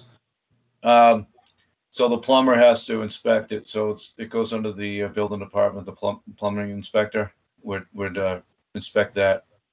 But then again, we actually permitted one ourselves where they separated it, so it was adequately regulated. They certified it. They asked the Board of Health to permit it. We permitted it. So we have it under review. They did an as-built. So, and then so that was their certification right there. But technically they don't have to go through us, but I prefer that they do, so we know that it's being removed from the septic system. I think I mentioned in my letter too regarding, basically it is a modification in the septic system. Yes, yep, I see that there. Okay, thank you. So Tom Ryder, this letter, I think we're all in agreement that we're okay with this letter, and you're going to sign it as our agent for the Mendon Board of Health. How would you get this out right away? So I think the first thing I would do is, I mean, I'll sign it and send it over to Missy. I want to contact the engineer right away because it's really, his certification is kind of on the line. If they don't know about it, I'm going to let them know verbally, and I'll forward them. Robert Poxon, I believe, his company did the original plan, but he needs to know right away that they're modifying the flows to the system that their company designed. I can't recall who installed the system. Missy, do you know? Maybe send it to him as well. I don't know. I have it. It may have been Lanzetta. But I don't think that the installer needs to be notified right away, but certainly the engineer, like you said, it's his certification, and Bob Poxon would need to know. So if you could expedite this letter and a phone call, that would be wonderful. Please keep us informed of your findings and your conversations with Mr. Poxon. Yeah. So Andy, I have on the COC, the design engineer was Dale McKinnon at G&H, and Scott Lanzetta was the installer. Yeah, don't even bother with him. Okay. All right. So, will you, when you call G&H, Scott McKinnon, I don't know if he's still there or not, but Bob Poxon is like, he can get you to the right guy to let him know. So that's a start. Yeah, last time I mentioned him about an issue, he responded right away, which was very good. And even on a project that he started and didn't complete. So I felt comfortable that he took it seriously. Very good. Thank you. All right. We look forward to hearing the results of getting this out right away, and let the fun begin. Thank you. Let's see. Why don't we, if we could, Missy, do you mind if we skip? We'll come back to it, but skip the Blackstone Valley Partnership so we can discuss the awful card and septic installation and well permits while Tom's here, and then we can let him go and we go back. Sure. Just so you guys know, we're passing over 50 Asylum Street. There's, it's unsure. They don't have an application in front of the board, and they don't believe that they need approval from the board. So we'll be passing over that tonight. I'm going to ask that they at least file a permit application. Just for the record, just so that the next person coming in, they can pull the file and see what's there. That's my thought. Thank you. Do you have contact information for them? Yes, I do. Missy does too. He asked. Well, if you're going to reach out to them, that'd be great. Yeah, he asked me to find a time to talk to him about it a little bit more. So, but I thought you guys might be more interested in hearing this system. So that's what I told them. So you guys are interested in knowing how it works. Okay, thank you. The sign-off card for septic installation, that has already been issued to at least one installer that I know of, and they've gone out as we discussed them. It was the start of a new season, July 1st, and we wanted to get everything out. And if anything comes along with installers having concerns, or engineers, or anybody, homeowners having concerns, and they air them to us, we can make changes and tweak it as we go. So that's why that was expedited. Any questions, Tom Fichtner?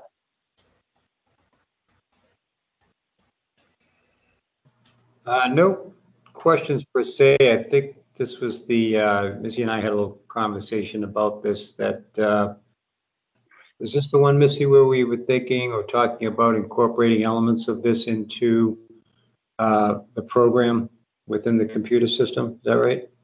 Yes, that's what we touched on briefly, that I'm working on Dan Byer to see where we can go with that.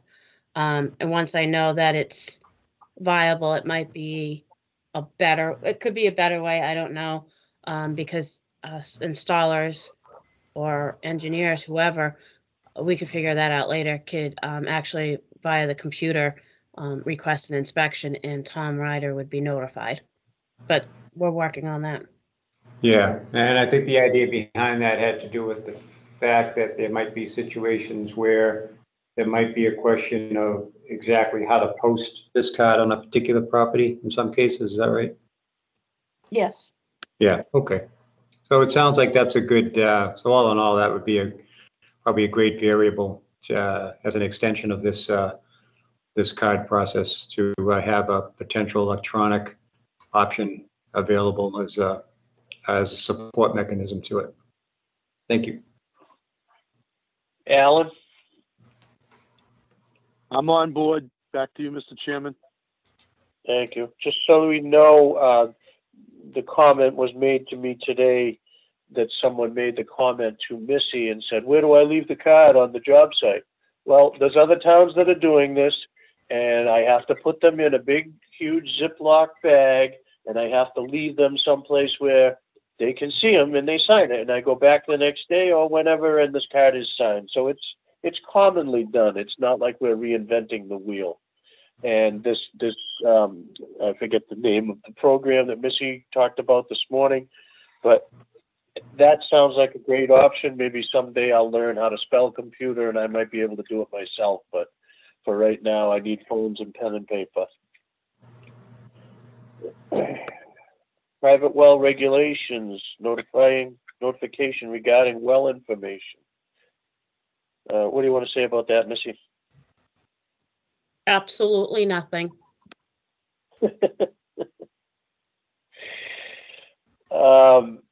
As we've made changes, we're still having an issue. We had one this evening, and hopefully it's going to be hammered out.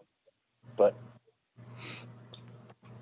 we try to spoon feed them, and it still gets spit back in our face.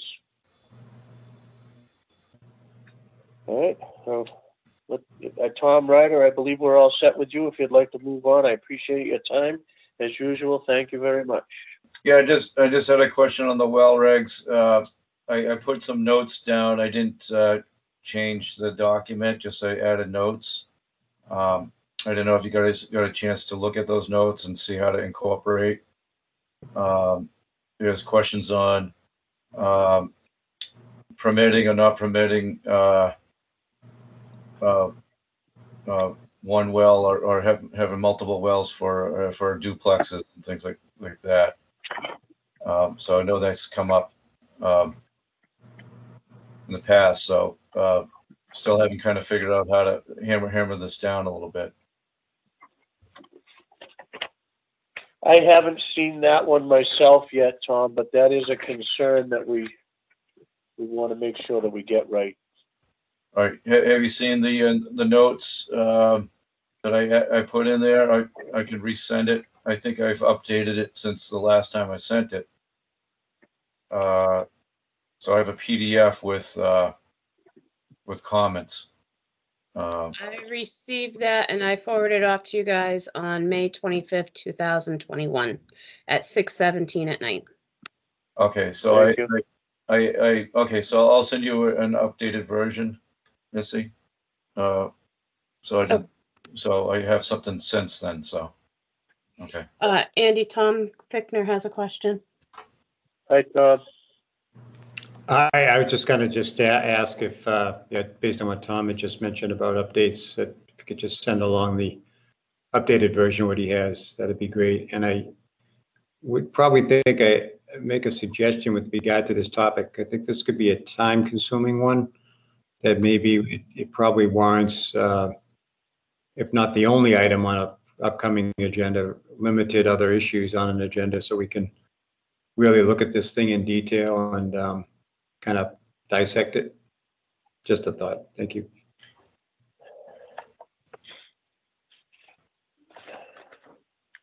Okay. That's about it on that one.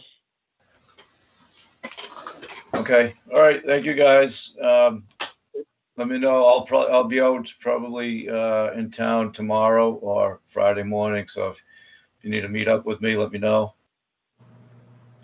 Thank wanna you very much, Tom. Okay. Can I drive your car? Thank you. Good night. Yeah. Yeah. It's a nice car. It is. Thank you for this morning. All right. All right. Bye. You'll get that letter right out tomorrow, Tom? Yes. Actually, Missy, I wanted to go over who's if you know the person to send it over at what's his name? Jason LLC. If not, I'll leave it as Sir or Madam. I would just leave it as Sir or Madam because I don't know who the actual owner is. I mean, I'm assuming it's Kevin Meehan or one of his children. I don't really know, so I just say Sir or Madam. Okay. All right. Yeah. Jason is his son. Okay, thank you, Tom. Have a good evening. All right, thank you. Bye. Okay, so back to the Blackstone Valley Partnership for Public Health. We haven't taken a vote to approve, to accept this program. Is that right, Missy? Yeah, you just need to vote to, formally that you want to move forward with the grant.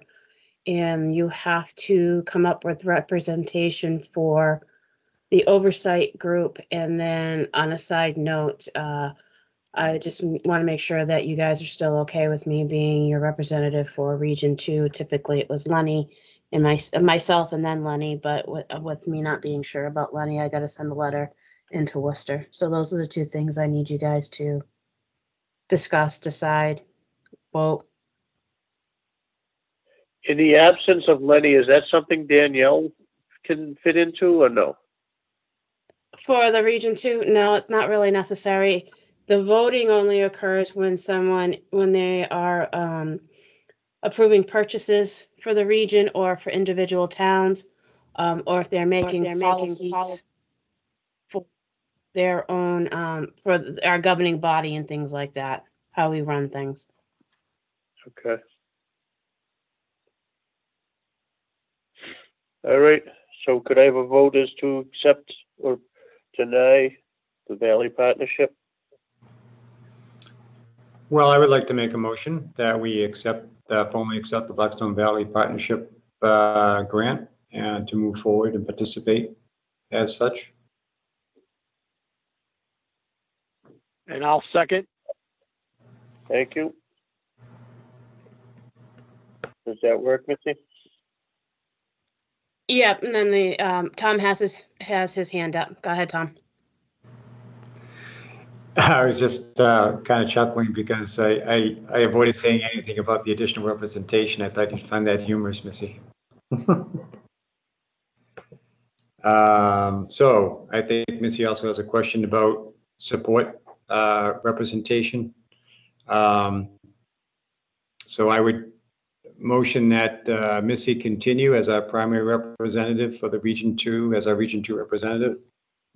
I guess I would open it up for discussion if we want to consider, given Lenny's situation, an alternate secondary individual for supporting that role. I'm busy that day. I just need you guys to go back to the Blackstone Valley thing. You also have to vote or figure out who you want to represent on the oversight group. There, again, that is another one where you will have a regular representative and then you will have a secondary in case the primary is unavailable. And that will include meetings like Region 2, and it will include the process of hiring these people and things like that. So I also need that too.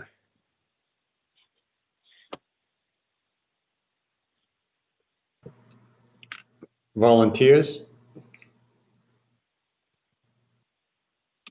Crickets. I make a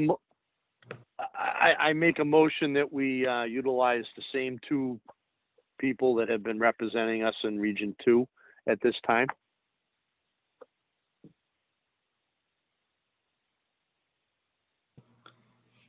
So from a discussion standpoint, I just personally, from my standpoint, just have a concern about the ability for Lenny to be able to do that. I know things have kind of changed in his world a little bit. I just don't know if we need to consider an alternative. Thoughts? My recommendation, at least for the Blackstone Valley, would be to recommend one of you.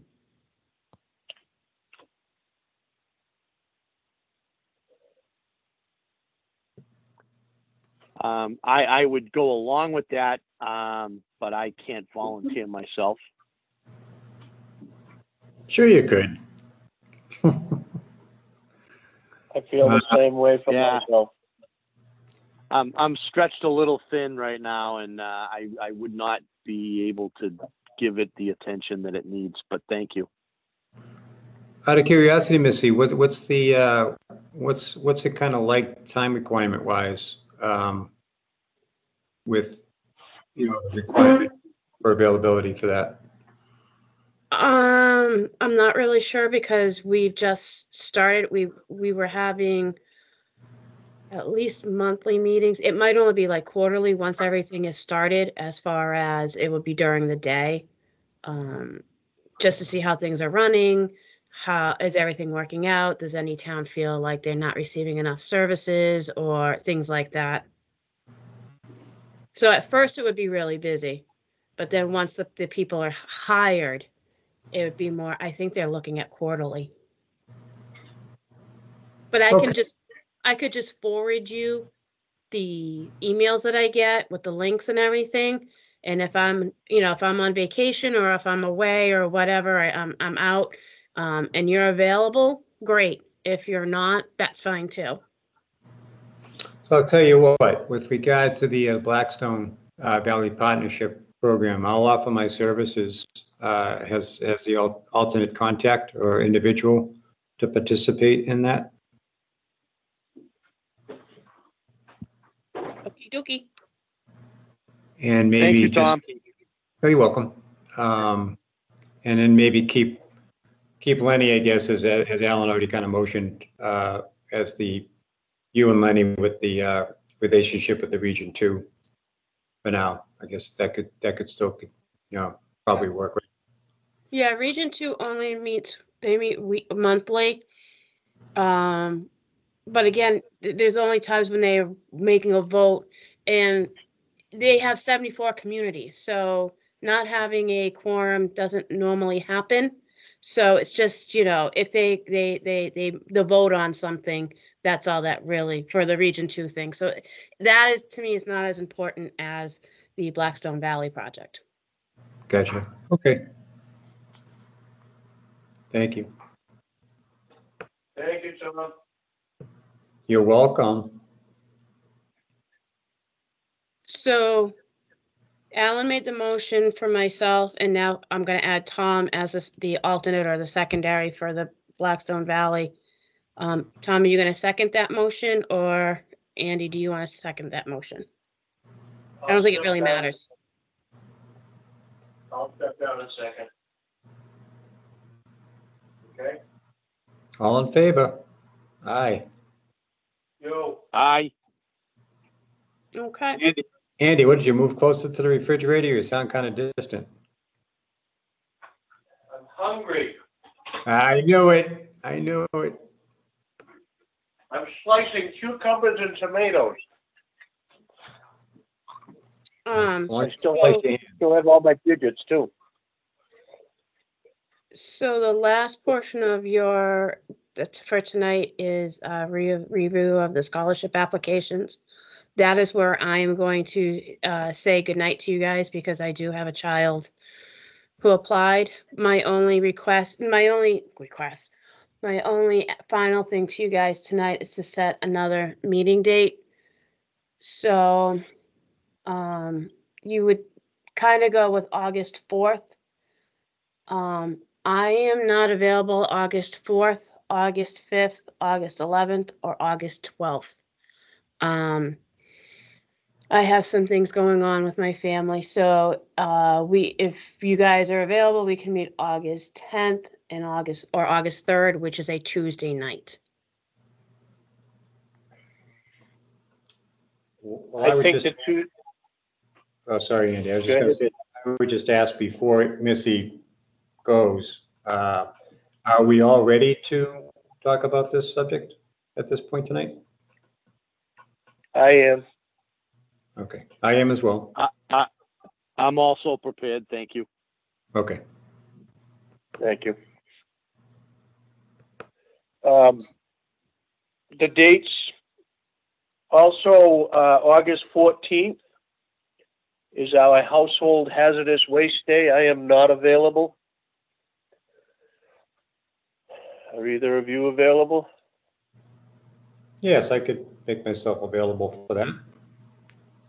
I haven't looked that far in advance, but I will do my best to be present. Okay. Did you copy that, Missy? Yes.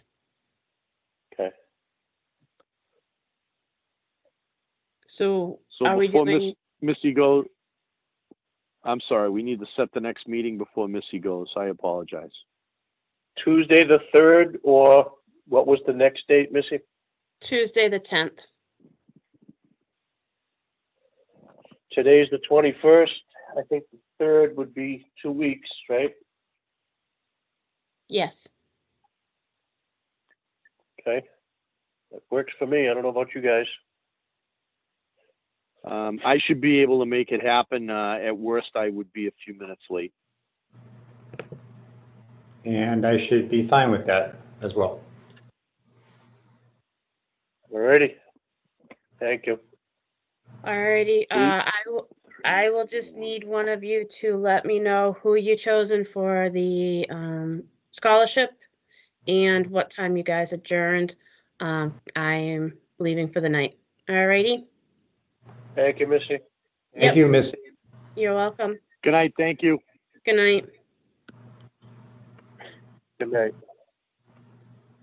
And if it's of anyone's interest, we're actually running 40 minutes ahead of schedule. Good. I saw we had a lot on the agenda, and I was expecting the worst for that 56 Blackstone Street. And I'm so happy that it went like it did.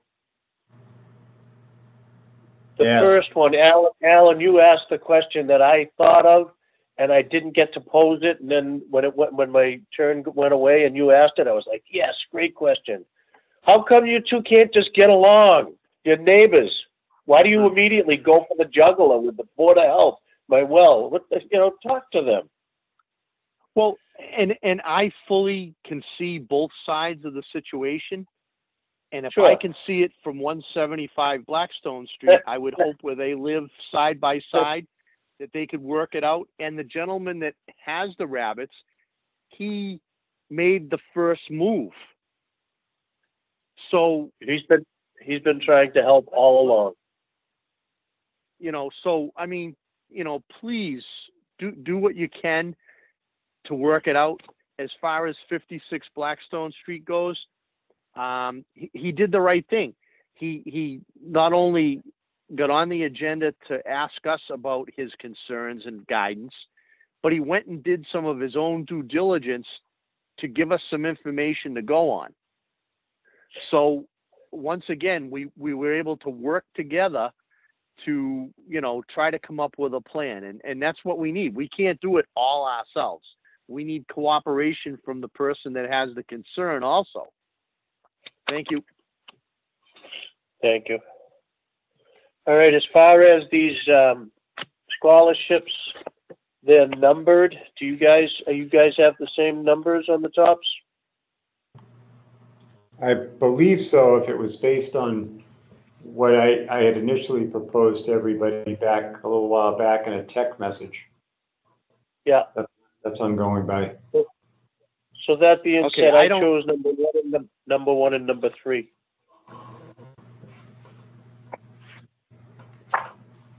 Alan, yours are numbered? No, actually, I believe I did. I must have gone back and numbered them, and I chose number 3 and number 1. Cool. And I had choices. I had number 2 and number 3 for my choices. Okay. So by majority vote, we go with 1 and 3. Yeah, that's majority. So yeah.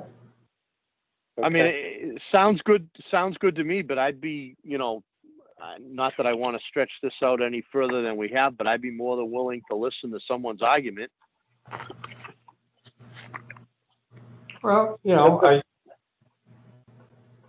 just, it's either, it was a tough, I will tell you, this was a tough call, a very tough call.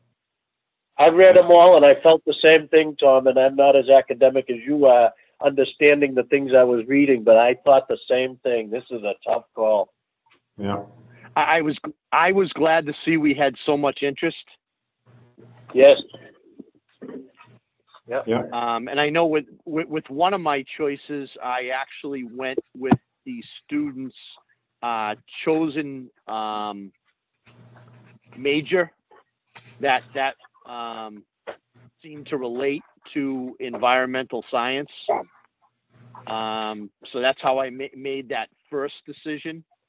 But again, I was very happy to see we had this much interest, even though it makes it more difficult for us to choose only 2. Thank you. Right.